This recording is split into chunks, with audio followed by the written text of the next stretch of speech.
Put your red shirt on and a brown coat too. Everybody's joining the crew.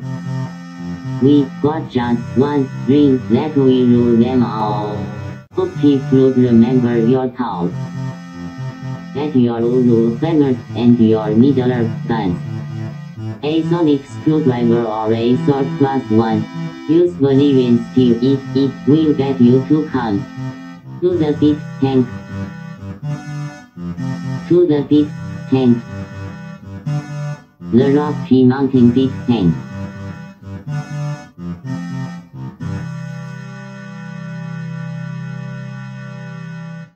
Hi, I'm Guy. Hi, I'm Troy. Hi, I'm Alex. And this is Geek Take. We're still here size podcast. Despite the cold. So yeah. I don't know. I don't know if you guys saw what I posted on Facebook, but I don't follow you. I drove to take or to go get the kid real quick for tonight because we've got a late start tomorrow for school. So since so it just doesn't really, anyway, I was sitting in front of the other house, and as I was sitting there, the car was idling and the temperature gauge started to drop and ultimately dropped all the way down to the point where the air coming out of the heater was cold air. And I'm like, I don't think I've ever seen that before, where an idling vehicle was not warm enough to keep the water from dropping. I've never seen that before. I was like, that's cold. That is cold. Hey, Brent. Hi, Bob. Welcome to the show again. Just fascinated. Yeah, I actually haven't been out of the house today yet. I did open up the side door to stick some sodas outside since it would freeze them, make them cold faster than the fridge. Yes. So, let's see. Not to go too far off on a driving tangent, but I did confirm with a coworker yesterday that as far as she can remember, they've never, ever, ever canceled classes. Yeah. And there was a time that she and a coworker basically got snowed in up in the mountain area because they didn't cancel class, and it was just pouring down like feet of snow. So, yep. I'm like, oh, okie dokie. Well, that was one of the reasons why I had told my boss that I was only going to, during the wintertime, I only work the close locations because I know that they won't cancel the classes. So we'll be, and I really don't want to have to drive all the way out to Lakewood Littleton in, driving snow. As my one friend calls it, white death. Yeah. Which I don't think he sees the irony in what that would mean to somebody who's not Caucasian. Right. Well, since he is Caucasian, so. But yeah, that's and of course, right now I really need better tires. I need to replace the tires on my car. What's the most important control system of your car, Guy? Exactly. And I've been trying to kind of hint that, at the moment my car is probably, but it's $1,000 to replace all 4 tires. So I don't have $1,000. So it's like, I don't know what to say. I do what I can, but it's not something I got. So what you got going, Alex? I was going to say that the Empire Nissan over at like Colfax and I-70, they regularly run basically buy 3 tires, get the 4th one free. That helps. Which helps. Yeah. It'd be $750. That wouldn't be so bad. Yeah. Lauren had to my spouse had to get a replacement, get a tire replaced because on Friday she was coming home from her first self-defense class and hit a curb and blew out a tire. Yeah. So yep. And then she had to got the replacement on today, and then they made her a spare since the car did not come with one. So we're set up for next time. That's good to know. Yeah, actually my tires are fine. It's just that they are below the tread depth that you really need for all weathers. So without without the snow, they're just fine. It's just that they're not good for snow anymore. Mm-hmm. Although they were really good tonight because my kiddo is now old enough to start the process of being in school. So it was really useful tonight for me to explain how anti-lock brakes work, what TCS does. And I was, so watch what happens here when I slam on the brakes. You notice that I can turn my wheel any way I want. And we're still going that way. And if you listen closely, you can hear a click, click, click, click, click sound of the ABS doing its job. ABS going, yep. I went with the senior instructor's recommendation and got Michelin Cross Climate all-weather season tires a while back, and they are beefy. So yeah, and they work really well. Yeah. But that's yeah, and I mean, it is that time of year, folks. Make sure you've winterized your vehicle. Make sure that your battery is has cold cranking amps in it, because you do not want to be bringing those batteries up from, say, Florida and then having them freeze over and shatter during a night like tonight. If you're driving an electric, that's not a problem. Well, no, it is a problem because they still have that 12-volt battery up front, but the rest of the battery should be fine. So, yeah, and Black and Red, speaking of Black and Red, says Bob, they just informed me that they are moving. Yeah, 20% off everything. I'm guessing all the Magic cards are already gone. Probably. Because it's rare that you see Magic cards on discount.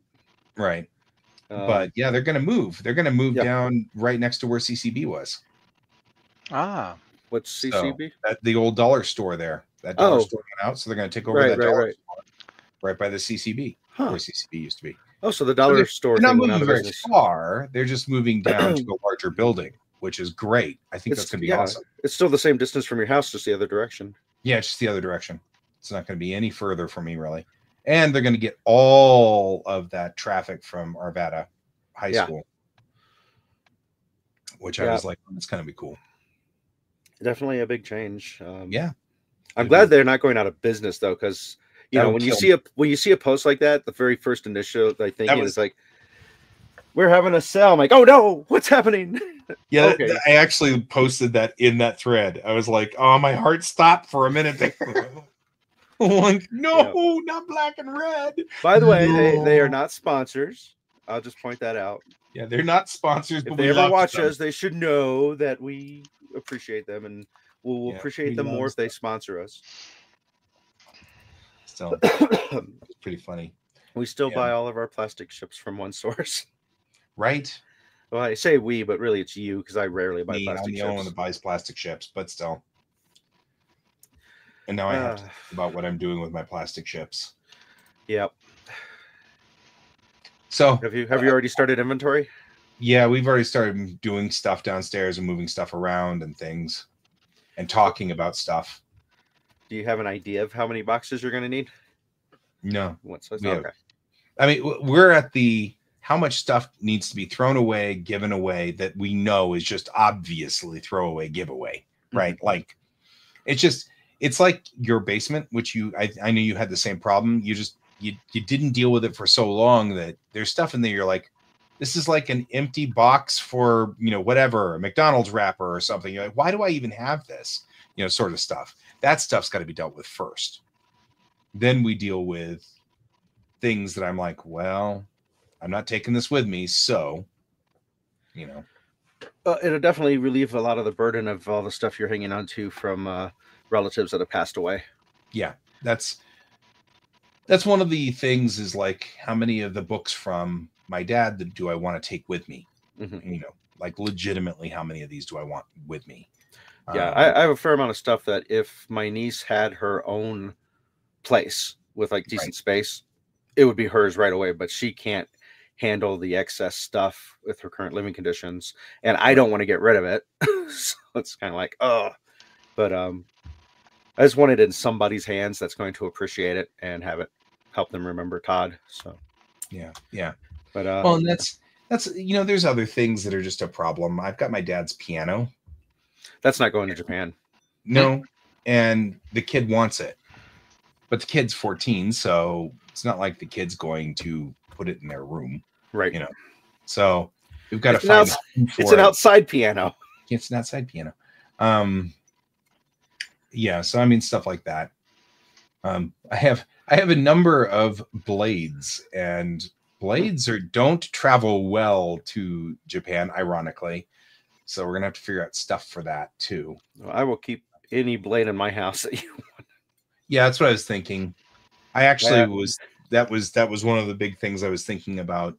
Is I have a sword that was given to me by the person below me, and I was thinking that if that person would be willing to take the sword back, then it's cursed. Don't ever take it back.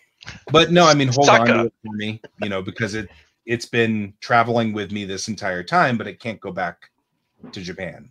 So I don't know if Alex would be willing to take it, but I would love it if he would. That'd be great. What are their laws with owning a sword in Japan? You actually can't own a blade longer than your hand without paperwork. Huh. You can own them. It's just a lot of paperwork, and probably a problem for if you're a foreigner. Right. I'm sure that would not be. I mean, you have to report it, and the police have to know about it and stuff like that, which I actually do not disagree with. No. I mean, it's crazy to think of the extent of safety that some countries go to compared to the lack of safety that we go to as a country. Here. Yeah, I know. Because it's more of the attitude of like, well, you can't enforce one thing because they'll just do another, so let's just give up and not do anything. Right. So it's like, okay, I guess that's the lazy way to do it. Right. But I mean, it's all right. It's all good. I'm not that pushed. So you'll have a bow. I'll have a bow, and I don't need to. Oddly, I don't need to check that in with anybody. That's because it's a sport. It's a sport, and it's really hard to draw a 7-foot bow in a apartment that only has 7-foot ceilings. With that attitude, right? Yeah, I've been thinking. I am, of course, a little sad that you're going to be going away, but the more I think about it, the more and more sense it makes, because you've said more than on one occasion, James is your best friend. And so if I were in your same situation and my best friend had a permanent residency in another place, am I correct about that? You are. I'm just that has very little. I mean, it's playing in it a little, but it's not. Yeah. That's not the primary reason. But it definitely. I mean, you guys are all family too, so it's kind of like. Yeah, but we're not your best friends. Well, I think we're cutting hairs at this point in time. Okay, if my best James. Yep. No, I was just saying, if I was in your situation and my best friend, who I rarely get to see, whereas in your case you get to see James a lot before he moved away, I could see that being an appeal, especially to a country that I've been to before. Yeah, and that I like. Really what changed my entire attitude on this was going up into Ibaraki and everybody like jumping to find a way to get to see me. That was the thing. That was really kind of like, I've got like a support network here and I didn't even think about it, and that was because of course you're jumping to another country. It is terrifying. It's scary without a job lined up.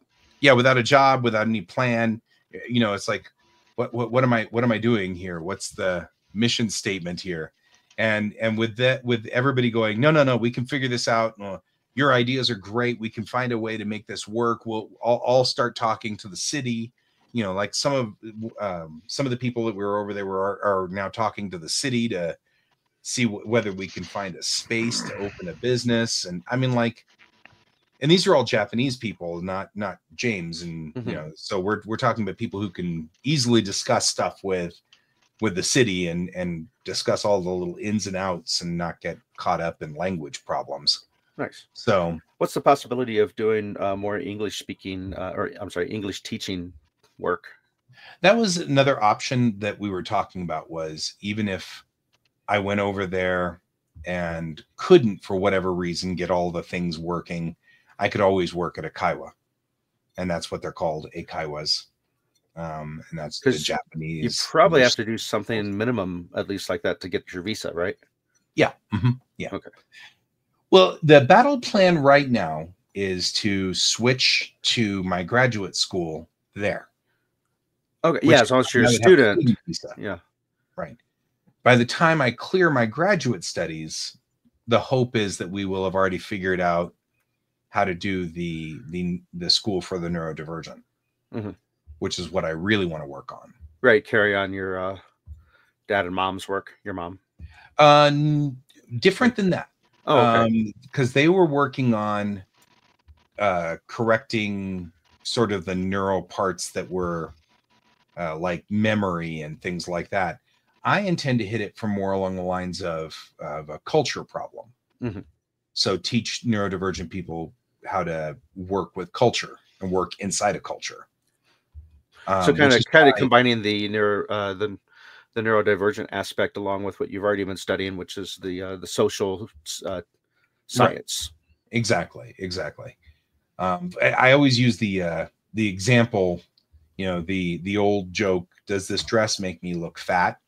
And how, you say yes, and the person goes off crying, and that's the joke. Mm-hmm. And, of course, the problem is that with people who have social divergence, neurodivergent, social divergent, they don't get why that made you upset.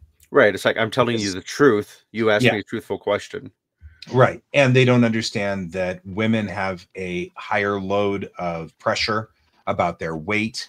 They don't bring that into this thought process. It doesn't enter into the process.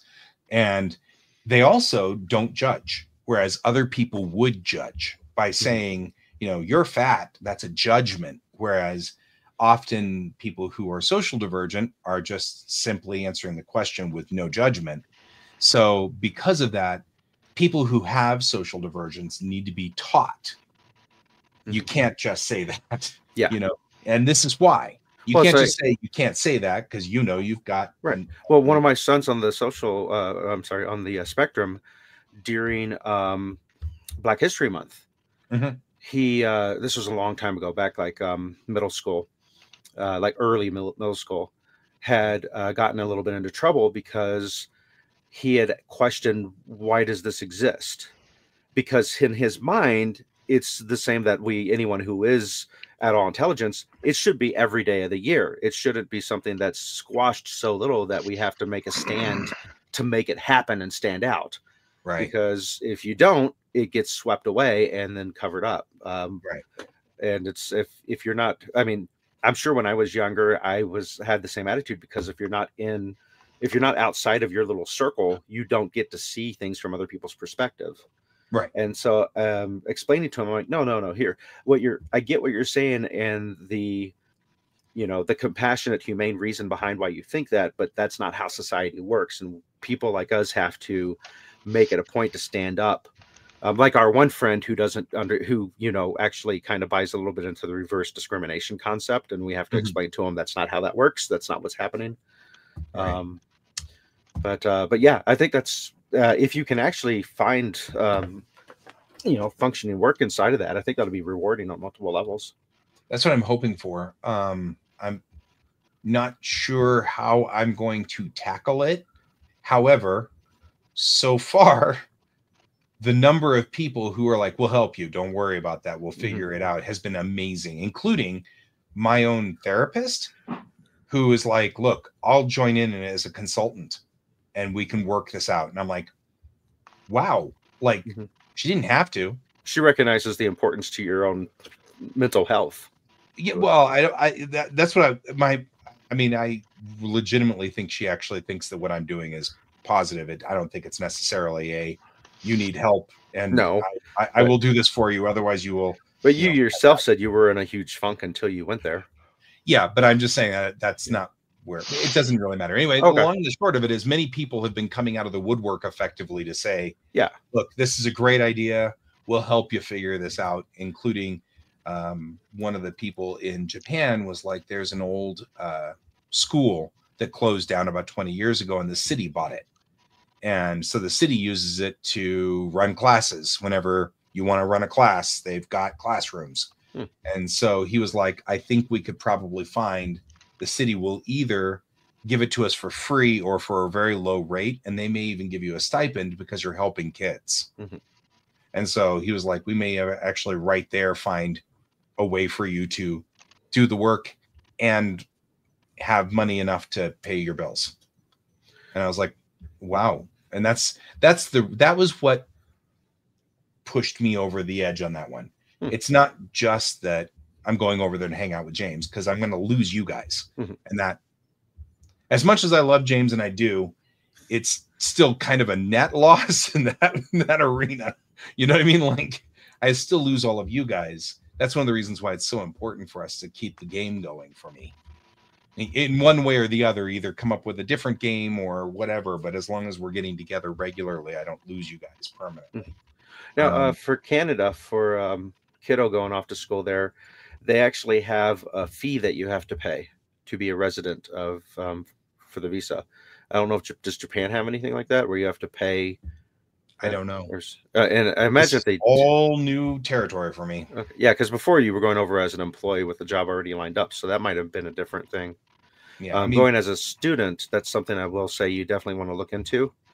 I can't remember it was significant enough that if this was not what Nick really wanted to do, we would have considered not doing it because of the cost. Because it's not a refundable cost. It's an investment that you're hoping pays off. Right. So. Well, and that may just be international chatter. Right. You know, because I think Canada has sort of a southern border issue going a lot too with us. It's going to get worse. Yeah, because we had to provide finance records to the government there and say, oh, he's not a freeloader. He has means. He's not going to just come over there and go on unemployment or something. Right. And I'm sure that a lot of people, I mean, I'm not going to lie. Part of the thought process is going through my mind is I'm getting older and I don't have any real secure employment here. And at some point, something's going to break. And when it does, I'm not going to have the $65,000 to pay for it. So, you know, the expenses on my body are going to become markedly more expensive as time goes on. And I've got, you know, I never really worked at Fortune 500 companies, so I don't really have a 401k. Yeah, so I'm not saying that's the reason I'm doing this, but no, it's just you definitely see the benefit of moving to a country with socialized medicine, right? As I grow older. Well, you know, having sat in the hospital room for a few hours with your son and paying for it, yeah, that was entertainment. Influences that. Yeah. All right. Well, cool. A quick little rabbit hole off of social experiments and stuff. There's a video game I really like called Project Zomboid, and I normally don't watch video game videos because I'd rather play the video game than watch the video. But this one guy put together these really fun videos that are all social experiments where he sets up different scenarios and gets 100 players into a server. And like one of them was like, I trapped 100 players in a mega mall. Let's see how they decide to live society. And of course, you have people breaking up into their groups because there's limited resources. So they're fighting over food and weapons. And the betrayal that happens between players is really interesting. The one I watched, it was amazing because I don't know how young the player was, but he sounded like he was in his young teen years. And he like stepped forward and became a leader, got people going, was in the front line fighting. And Project Zomboid, when you die, you're dead. There's no respawning. You're just dead. So it was interesting to watch how this person was going forward and doing all this stuff. And it came down to where someone in his faction, the group that had built, had kind of gone rogue and killed another person in a faction. They sent a group over looking for revenge. And of course, the guy who did it ran away, and the kid who was leading the group could tell they weren't going to accept that as an answer. So he had to do something. He said, look, I'll step up and I'll pay the price of what someone in my group did if that will keep the peace and keep you guys from attacking us. And he sacrificed himself in that. And it's just like, from a social standpoint, it's amazing because none of this is scripted. These are just a bunch of players who got in here and this guy organized it. But I was watching this. I'm like, I'm thinking Guy might find this interesting because it's a big social experiment. He did another one where it was on an island, or not an island, I'm sorry, a boat, but it looks like an island because it's huge and it has a city in it. Huge boat. And once again, it was no factions were predetermined. And the only thing there was like, there will be a captain's hat and you have to take a vote as 100 players who's going to be the captain of the boat. And I'm not telling you what, but at some point that hat's going to play a very important role in this scenario. And how they organize and go for that. And with this one crazy player who had like avatar of a clown in the game was like, I'm running on the platform of cannibalism should be legalized because we're going to run out of food soon, and this is the answer to our food problem. And of course, the vast majority of the players are like, no, that's not a good idea. But then when people started starving, they're like, maybe he has a point. But that was really interesting too, of watching how they ended up voting for who was going to be the captain and what ended up happening with that hat. Later on in the game, it got to a point to where one of the twists was really experienced players given a lot of gear were showing up with what's the word I'm looking for? A traveling trader who had all kinds of supplies to trade for different stuff. And only they were going to talk to whoever had the captain's hat. So it was very important who had the captain's hat and what kind of player they were and what kind of support they had. And so they show up and negotiations are starting, but the killer clown guy organized a team to go and ambush them in this meeting. And they killed the guy who was the traitor. And so now you've got this like crack team of soldiers of like 6 players kitted out with all the weapons, just like as a unit working their way through everybody to find somewhere safe to huddle up and go, what do we do now? Our boss is dead. That's awesome. So it's and none of that was scripted. They didn't know how it was going to go down. They're just told, your job is to protect this guy. His job is to make a deal. And then you guys are done in like a few hours. So if everything goes according to plan.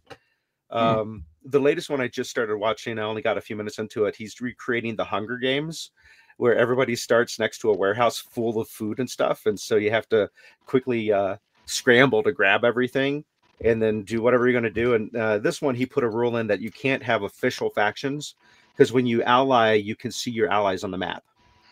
And so to make it more realistic now, you can't ally in this version. You have to actually have a chain of communication to talk to people. But yeah, I've been finding them fascinating. Yeah, these sound really interesting. Yeah. All right. What's also interesting is not that one. No, that one. That one. What's also interesting is that Geek Tank is sponsored by Kieran Games, Geekway Homes, The Massage Wizard, and Yoma.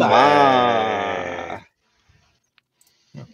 I'll go ahead and put that one up anyway because it's still true. Right? Yep. If you're offended, then be offended. Yep. Just saying.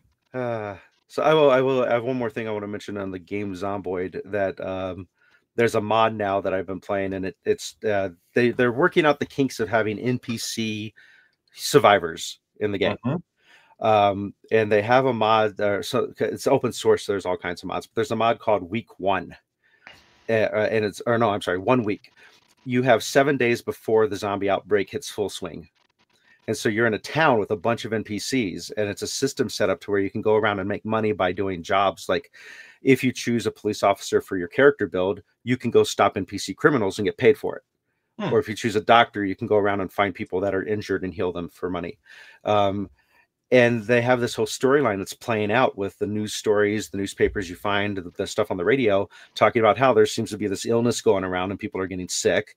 And then like 3 or 4 days later, it's like, oh, it turns out that this illness seems to be fatal. People are going crazy. It's all the classic zombie stuff in any movie. And so it plays out really well. The drawback is if you step over the line, NPCs are far deadlier than the zombies because they have guns. Right. You can't outrun the bullets. Right. And it's a realistic game, so when you get shot, almost always a bullet lodges in you, and if you don't have tweezers or forceps, you can't get the bullet out, and you have to stop the bleeding. So if you stop the bleeding, the bullet's still in there, infection's going to happen, and you're going to die. I mean, some people are like, this is way too realistic, I don't like it. But yeah, death comes easy in this game. And so my attempt at it, I ended up... after the first couple of days, I got the minimum I needed to get out of town, and now I'm like holding up away from absolutely everybody, trying to just stay alive. The old lone wolf rule. Yeah, it's like, yeah, if there's no people, there's no zombies. Right? It's fair. But cool.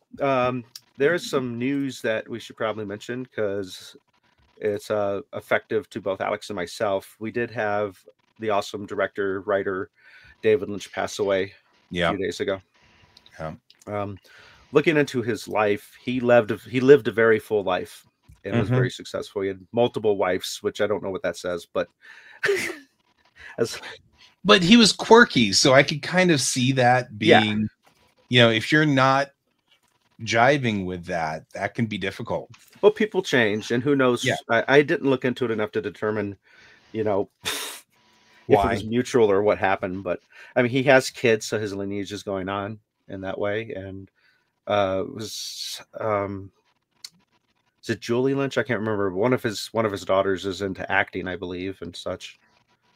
Yeah, he is. Yeah, I think it's isn't the same one who because one of his daughters also wrote Laura Palmer's Secret Diary, and also one of his kids is in Twin Peaks season 2, and looks just like him. It's also in Fire Walk with Me. It's crazy. That's cool. Or at least did back then as a kid. But no, it's I actually I was doing for my own edification, going through like all my disc-based versions of Twin Peaks and looking at all the extras, and I just finished like a week or two ago the season 3 / The Return extras, which includes, I want to say, 4.5 hours of David Lynch on set and directing people, running people through rehearsals, approving special effects. Wow. Setting up shots, convincing people, no, this actor's got it. Trust me on this, and and like even like a couple times, just hanging out on set while other people, while they're waiting for some things to be set up and stuff. Was pretty cool, and it's pretty easy to see why he's so beloved. He was like very real with everybody, and very cool. Kyle MacLachlan's post that he did about it was really touching, about how he completely changed his life and career and whatever it is he saw in him and chose him to be in Blue Velvet. That is what launched his path, and then of course Twin Peaks after that. Oh yeah. Kyle was he was doing theater before that. So yeah, pretty amazing. It's where is it? Jennifer Lynch. I was getting Julie Cruz's name mixed up in my mind with that. So yeah, Jennifer Lynch. Yep. Yeah, no, that goes on another level, and just what I guess people engage with media however they want, but if you want to stay true to David Lynch's vision, don't watch anything long form on a phone. He's like in some interview, he's like, yeah, how can you watch a movie on a fucking phone? So, but no, as I said, seems like a pretty amazing guy. Yeah, would have loved to have worked with him, or just met him, like on some extra of something I was watching. Some guys were like driving down the street, and they're like, maybe it's not even like somebody like it wasn't even they might have sent it as an extra, but it's like they were driving this. Was like, is that David Lynch? And David Lynch was like on like this corner with a cow and like promoting some movie. So they like, we got to stop and talk to him. It's like they're like totally parked like 3 blocks away and ran over. and yeah, it was fun. But yeah, and it's just just a sad thing. Yeah, but he lived a good life. He did, and I can't drink this yet because if I open it, it will explode everywhere. Gotcha. But yeah, no, it's so yeah, it's definitely one of the great directors of our generation, of our time. Maybe one of the greatest directors of all time of film. And to him, it was just another medium. He sculpted, he painted, he wrote. Yeah. He's also a reason why I have a little bit less respect for Tarantino, because Tarantino said some stupid stuff about him. I'm like, dude, that's not even, that's like crossing a professional courtesy line alone. So yeah, it's like, all right, I like your movies, but I don't now, less and less do I ever want to interview you or hang out with you. yeah. David Lynch, totally love to interview that guy. Oh, it would have been great. Yeah. And yeah, like as I said, tons and tons of extras. Like people like talking about how going in for auditions with David Lynch, and like they would just be sat in a room with him and maybe another person, and they would just talk. And he just talk and suss him out a little bit. He's like, I think he's perfect for this part or whatever. A couple times I had to be convinced by friends, or like the casting person. It's like, no. That was especially that was in particular the James Marshall, who plays James Hurley in Twin Peaks. They're like, no, he's more than just his headshot. You need to see this guy. Right. He looks like Teen Beat Magazine. No. It's more than his headshot. Trust me, David. Yeah, and just very cool. And then yeah. Well, I hope that conventions will let you do your Twin Peaks talk cover thing. Oh yeah, I can put a thing into I can submit something for Mile High Con. Mm-hmm. Yeah, let me know how that goes. I normally, as much as Mile High Con's cool and such, I typically don't go anymore since we're not covering it as Geek Tank. Yeah, but if you're going to do that, it'd be worth going there for the panel alone, in my opinion. Oh, well, thank you. Yeah, it'll be our third panel. If only it had been like, at the end of the second panel, see you in 10 years. Sorry, and then someone shoots you. Voice. And it's like, come back in 2 years to see if Alex lived. Boo. Boo. Yeah. That was just a season. That wasn't a whole 10 years. Yeah. Yeah, but at the end of season 2, in the lodge or the waiting room, and Laura Palmer says, see you in 25 years. Yeah. And about 25 years later, and also yeah, actually, it's so funny. It's like there was,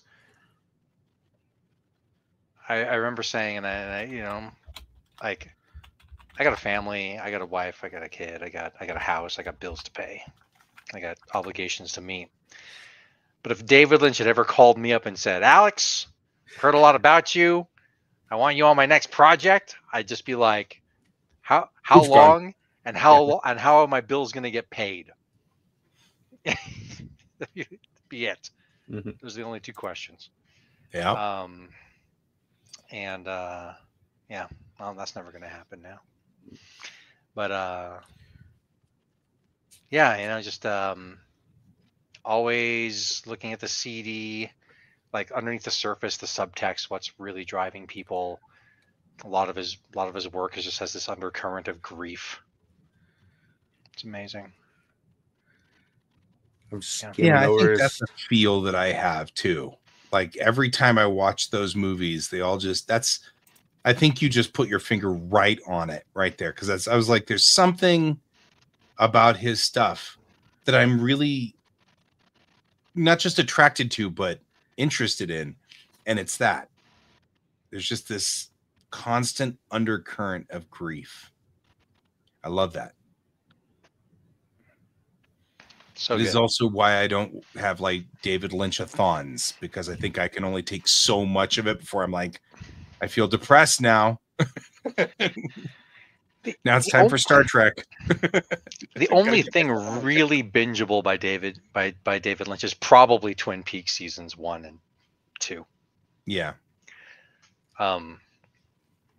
Season 3 is amazing, but it is deep. It is challenging.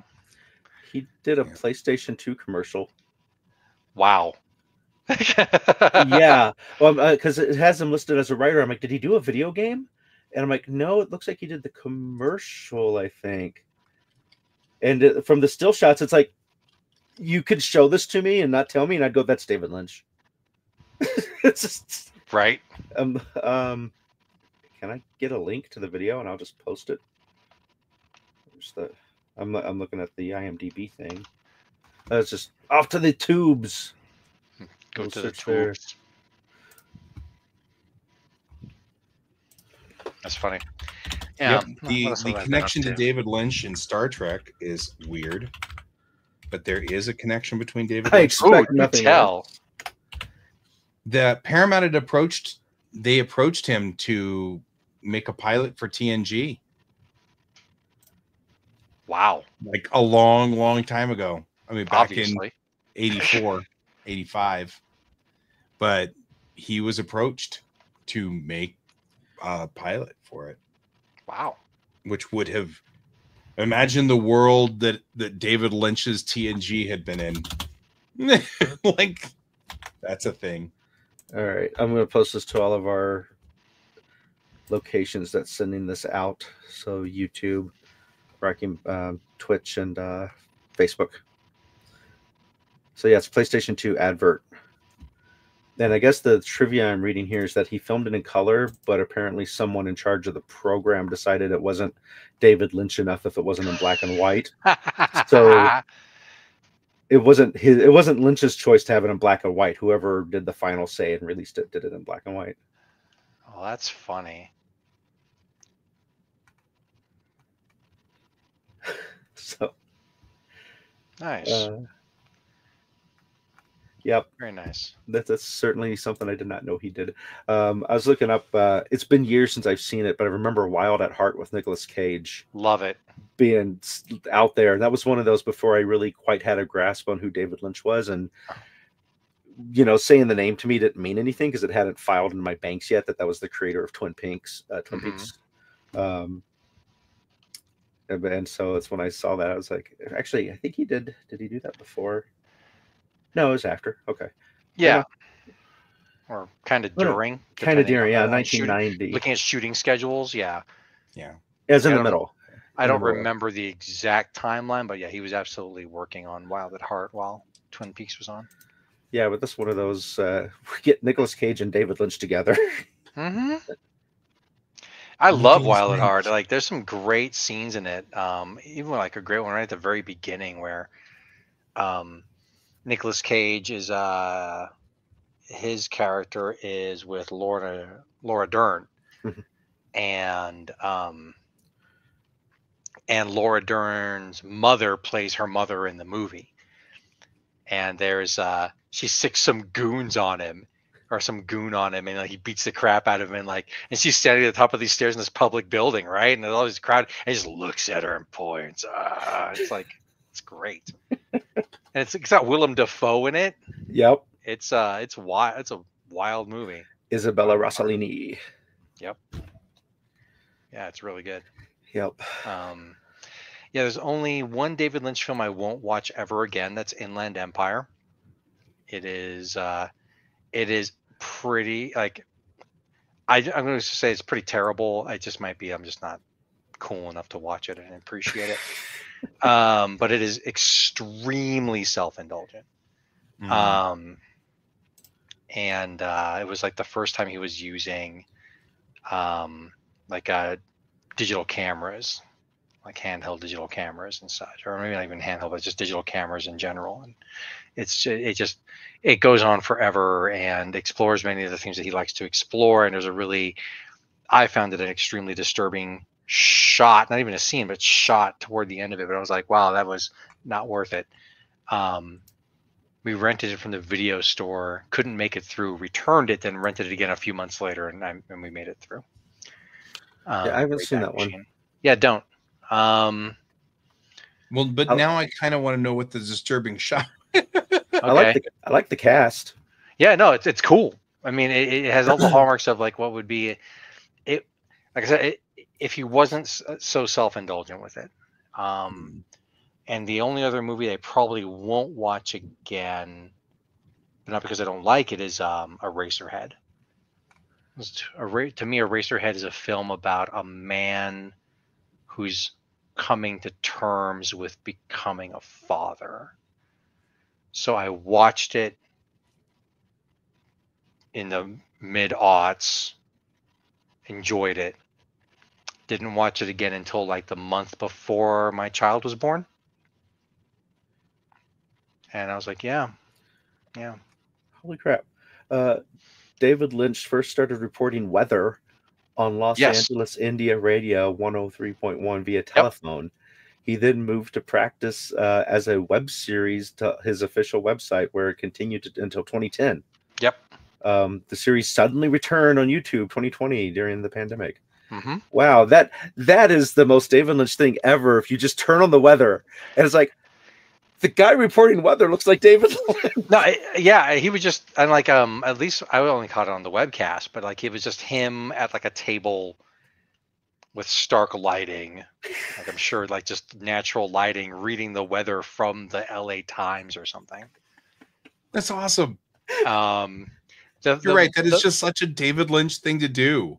My favorite thing he did, that was just a weird, like, wow, huh, okay, type of thing, was he had a thing called that he didn't go out and do it himself, but he like was supporting this idea and did it on his, and he hosted on his website and I think you could find it on YouTube still, or again, and it was God, what was it called, like the Driving Project or the something like that, and it's like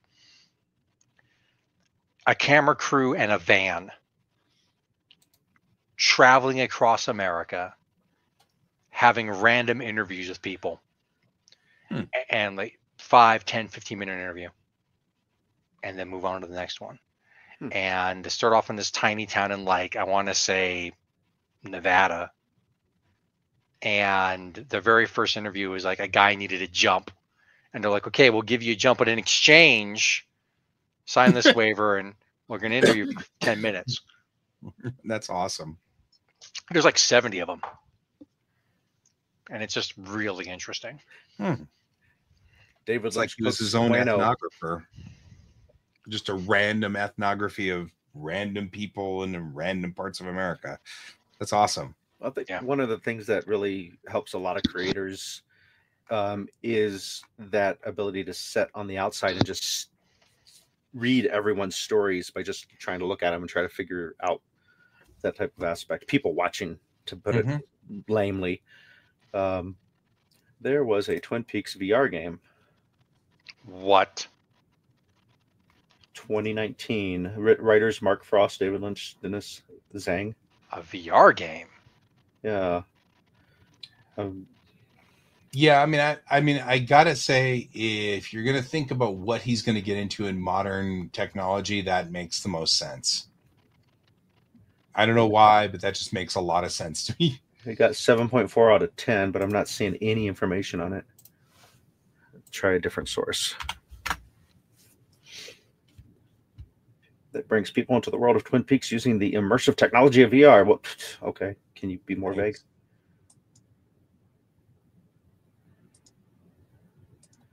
The first Reddit little tag I see here is someone says it's a good effort, but appears to be by an inexperienced dev and or a dev on a tiny budget. Official VR experience from the interesting.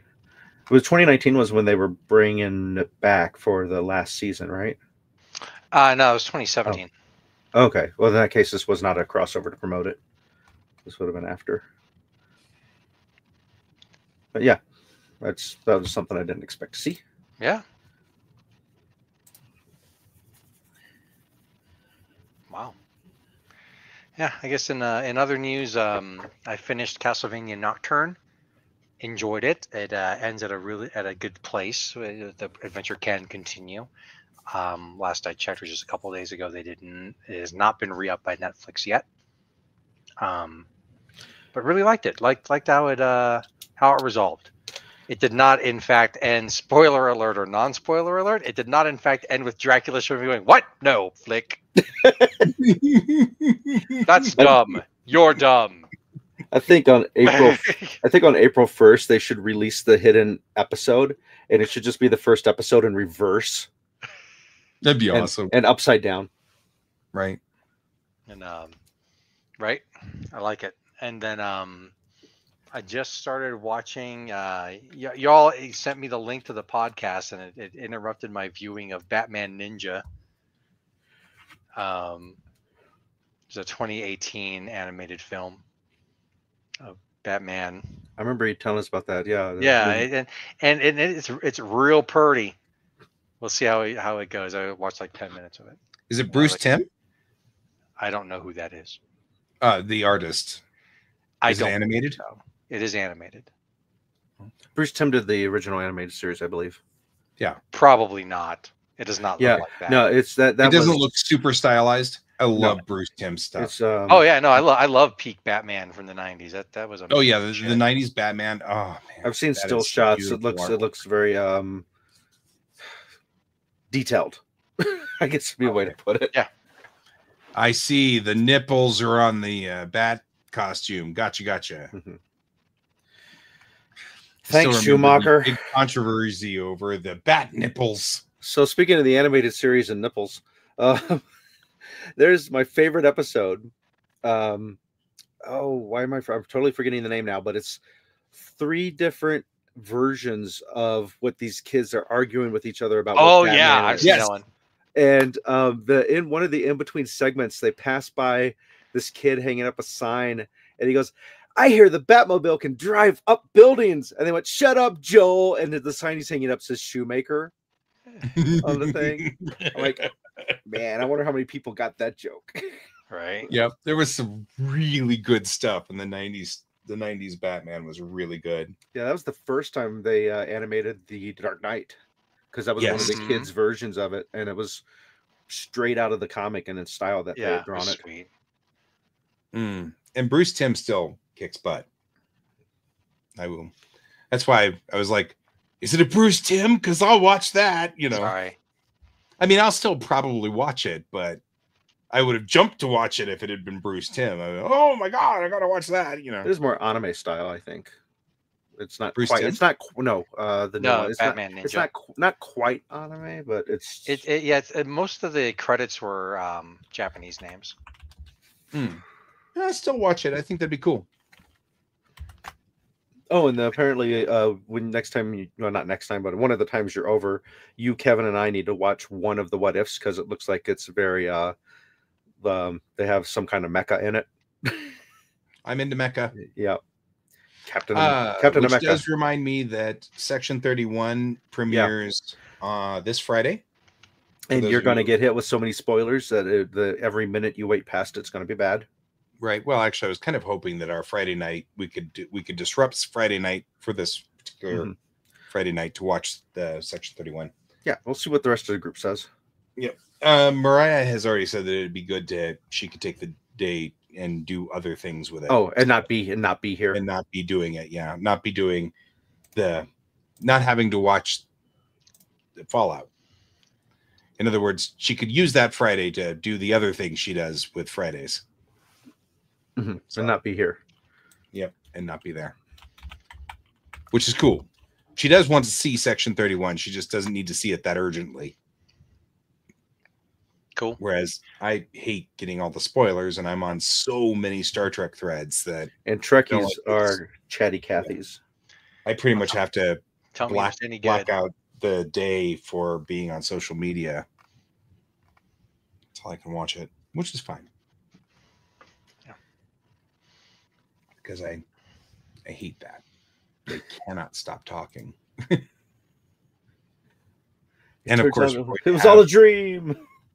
We're gonna have the group of people where, you know, it was the worst Star Trek ever. They've ruined Star Trek forever. And I'm sitting there going, again, I'm just glad to get more Star Trek. You guys need to lay off. We're getting more Star Trek. You know, even if you don't like all of it, it doesn't matter. We're still getting some episodes that are really great. You know, however you look at it. I happen to like the majority of them. But there are still episodes I'm not very fond of, and that's fine. It's, you know, not killing me though. But I'm loving having more Star Trek all the time. I'm not going to complain. I think any established fan base seems to be falling into that category. Yeah. And the bigger it is, the more you hear it, like Star Trek or Star Wars. Star Wars too. All of the multiple stuff that Disney's releasing in the series. I keep hearing nothing but bad things from people about it, and I admit there's been a few I've watched where I'm like, oh, this is dragging and the story's kind of superficial. Yeah, but it's not. It didn't ruin Star Wars. No, I mean, I think like case in point, like Boba Fett was kind of slow for me, but I liked pieces of it a lot. I liked what they did to the world, added pieces in, but it was kind of slow in my opinion, which is fine. Yeah. I really liked Acolyte. I liked where they were headed. I'm kind of bummed that they dumped Acolyte. I really liked where they were going with that one. Yeah. I'm enjoying Skeleton Crew, but it wasn't catching everybody else because I was watching it in Japan. So, and James and the kiddo were both kind of like, and I'm like, that's fine. I'll keep watching it here when I came back. You know, I just haven't done it yet, but I've definitely was enjoying it. Not been keeping up with the Star Wars stuff, but kiddo, my daughter and I watched Acolyte, enjoyed it quite a bit. And then it's like, oh well, it's gone now. It's like, oh well, it's annoying. Yeah, especially when I thought they finally were like, wow, they're really getting in there now. That last episode, I was like, now I want to know where this goes. And of course, then like I haven't watched it yet, but I hear Andor is good. I hear Andor is Star Wars for middle-aged men. Yeah. Yep. I don't know how many seasons they have. I've only seen season 1, but Tara and I liked it. It's definitely right. It's a story as opposed to in-your-face action. Mm-hmm. Right. I watched the first half of it and haven't watched the second half, so I'm gonna have to go back and rewatch the first half of it again because I know it was detailed. There were things moving in there that I was enjoying. So yeah, I think I'll have to watch the whole thing now again, which is fine. I'll enjoy that too. So, but yeah, I don't know. I mean, there's a certain amount of, and there was an episode of Lower Decks that just aired, the Lower Decks finale, and in the finale there was a sight gag that they did, and the audience took that sight gag to indicate that Star Trek Discovery had been decanonized, like that the powers that be had said that Discovery was not part of the Star Trek universe anymore. And I was like, no. And every time I would go in there and say no, they're like, well, you can be fanny all you want, but the truth is that it's now not canon. Like, but that's not a truth. That's your opinion. That's your fanon opinion. Yeah. Like, you can. I mean, it's okay to not like parts of Star Trek. That's totally cool. Or is Discovery something that people hate now? Oh yeah. The Discovery is kind of there's a group of people that really hate Discovery. Okay. And it's fine to hate Discovery. I don't mind that. It's the crowing over anything that implies that it's been removed from Star Trek canon. And I'm like, there's literally nothing that has been removed from Star Trek canon. If it was on screen, it's in canon. Right. That's the name of the rule. I'm reminded of a scene in perhaps the second season of Mad Men where, spoiler alert for a show that's like 15 years old. Right. Where the main character, Don Draper, he is not who he appears to be. And so one of the other people at the agency where he works, as an ad agency, takes it to one of the partners of the ad agency. And he goes, and the guy's like, who cares? Right.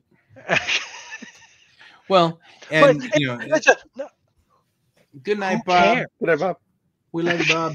See you later, man. It's like, okay, like, don't get me wrong. There's all sorts of stuff that that I wish was different.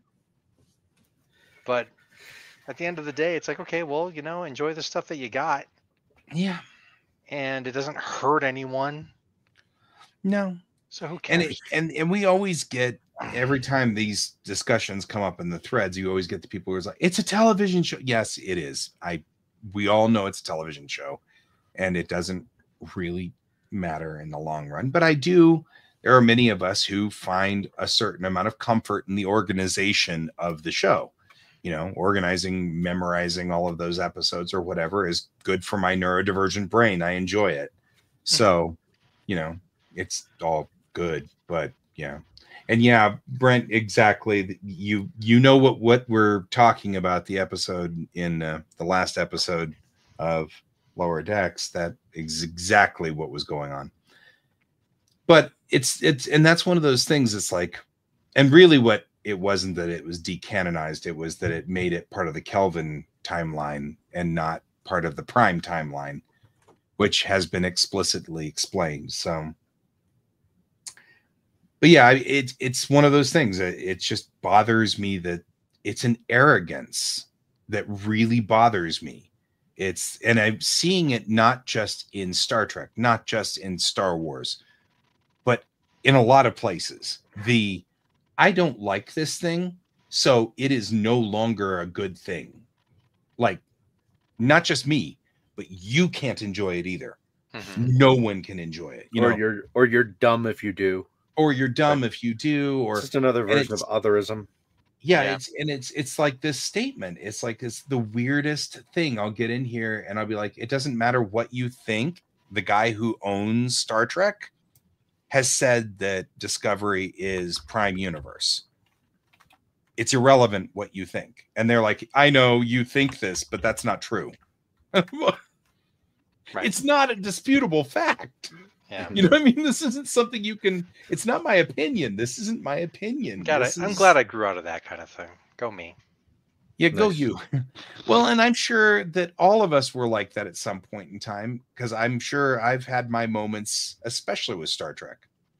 But, and you know, like, as grown up now, I guess, if you will, I'm aware that even the movie which will not be named is still canon. Ishtar? Yeah, that's it. Ishtar. Okay. Inland Empire. Oh. No. And just because I hate that movie doesn't mean other people can't enjoy it or like it or whatever. And it's actually kind of funny because I don't like that particular movie, and I've had people go, well, we're going to talk about blah, blah, blah. Oh, I'm sorry, guy. I didn't. And I'm like, no, you enjoy it. Have a blast. I don't care. It's okay. It's like, I don't like that movie. I won't watch it. Brent's bringing up the Uno rules dispute. And it's funny because I kind of hate Uno as a game. Right. I refuse to play it. That's entertaining. Yeah. No, I don't know. I actually don't know which movie you're talking about because I'm not a Trekkie and I don't talk Star Trek with you. Like, I can clue you in on this. It's when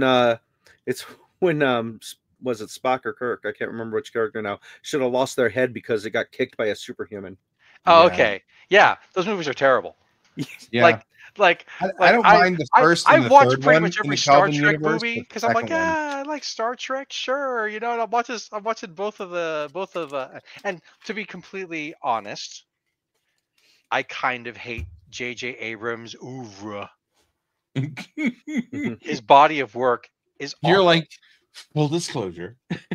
You know, and it's like, yeah, it has nothing to do that it was Star Trek. It was J.J. Abrams. But I'm watching his Star Trek movies and I'm like, wrong. I'm not even saying wrong. I'm like saying wrong as a this dispute. This is tearing apart canon and killing my childhood. No, I'm like, this is not internally consistent. No, and the second one of those three does so much weird I actually didn't watch stuff. The third one. I'm like, we're done here. I watched the first two, and I'm like, I'm never watching any of this line of movies ever again. My understanding is they get better. Totally fine. But the third one wasn't bad. I didn't mind the third one. But I'm like, no. Yeah, no. I mean, the third one's okay. I didn't mind it that much. That one's okay. The first one's milk twice, and it's been cold every time. I don't want to order it again. Yeah, but that second one, I don't even talk about it. I don't even like it. It's so bad. It was so bad. Well, I think, if nothing else, it introduces a technology that literally changes all of Star Trek. Yes. The fact that they can beam yes across the galaxy. Yes. You don't need starships anymore. No. Like, explore strange new ruined worlds. I'm like, all I of- just saw this guy with a man-portable transporter go across the galaxy. Right. What are you You're like, talking about? Womp womp. you kind of broke We're one just of gonna the. put all these old people who won't die. We put all this Khan super blood in them. Yeah. Like the number of stupids that, in fact, it's so funny because the third movie, when they did it, it's mostly done by Simon Pegg, right? Which is one of the reasons why it's actually really good, is because Simon Pegg is a big hardcore Star Trek Trekkie. Yeah, he is a hardcore Trekkie, and between him and oddly Carl Urban, they're both super Trekkies, and that was actually one of the things that was really funny was that there was this discussion I had heard with Jack Quaid, and Jack was like, the problem is when we were doing this thing with the boys is we had Simon and Carl doing Star Trek trivia back and forth in front of me, and I'm actually in Star Trek and have no idea what they're talking about. And they kept leaving poor Jack Quaid in the dust because he had no idea what these two were talking about because they were nerding out. Nerds. But that makes the third movie not so bad. And I think the funniest part is they're like, we just ignored the second movie. Yeah. Like, that's what they did with that's what they did with the Highlander series. It's like, it's like the most generous way I can phrase it, I think, is that J.J. Abrams has ideas of what he thinks would be cool. Right. Whether or not I agree with them, I mean, he just thinks that these things he's going to set up a scene is going to be cool. Yeah. And I can see, and I respect that on some level. Mm-hmm. But then he doesn't care not only about how it affects the larger world that he may be playing in that's not his, Star Trek, Star Wars, but he doesn't care about how it affects the world that he's portraying. Right. Even in his own movie, in the single movie, he's like constantly contradicting himself, and something like Lost. It's like, Jesus Christ, dude. Mm-hmm. Right. I feel like that's also because there are so many elements of Lost where it's like, this could have been great. Really fucking cool. It could have been really good. Oh, cool. But yeah. So there's a movie coming out for those of you who are horror fans watching the show that I'm actually interested in, based on a short story by Stephen King. I haven't read it, called The Monkey. And when I saw the trailer, it didn't look anything at all like what I would think a Stephen King story would look like. So clearly they just were inspired by the story. It looks way more like the Final Fantasy series. It's not Final Fantasy, Final Destination series. It's a cursed monkey. And people keep dying around this cursed toy. That's that's a story off one of his first or second short story collections. Yeah, Skeleton Crew or something like that. Didn't they make one already with the ding ding ding ding ding ding? Yeah, totally. I didn't see that one. The deaths that they have set up in here are very Rube Goldberg-esque, like a lantern or electrical thing falls and hits water and the water's pouring into the pool and this person's about to jump in the pool. And this is the kind of deaths they have in Final Destination. Funny. And so it has elements that I'm like, and it looks like it has a good sick sense of humor to it. No, yeah, totally. So yeah, no, a friend of mine whose taste I trust, he told me that he read Joe Hill's like first or second novel and was like, oh yeah, he just got a contract because he's Stephen King's kid. And then it's like he's like, this is like the scariest thing I've read in like 5 years. And to be fair, I have not read that novel, but I did read a collaboration by Stephen King and his son, and I couldn't tell where Stephen King ended and Joe Hill began, and that's not a good thing. Yeah, it was very stock Stephen King. I mean, once again, full disclosure, up until the end of Dark Tower, I read everything I could get a hold of that Stephen King ever wrote. Right. Then like every essay that I could find, every book, every short story, everything. Because I'm a crazy person. But yeah. Since then, I've only read The Wind Through the Keyhole, as a Dark Tower related. But like I said, like I read that story and I was like, this is very standard Stephen King setup and stakes and stuff. I mean, like honestly, if I'd read that story, 20 years ago, 30 years ago, but would have blown me away. I'm just too fucking jaded now, and like I said, I couldn't really tell where Joe Hill began. Like, it's very stock. I did read all of the Lock and Key graphic novels that Joe Hill wrote, and they are very, I mean, honestly, it was better than the short story that I read. Unfortunately, there is a problem with it where it's like, for me, that I might have mentioned this before, where it's like, at the end of the first graphic novel, I'm like, okay, bad guy wins. I don't care how many more books you got.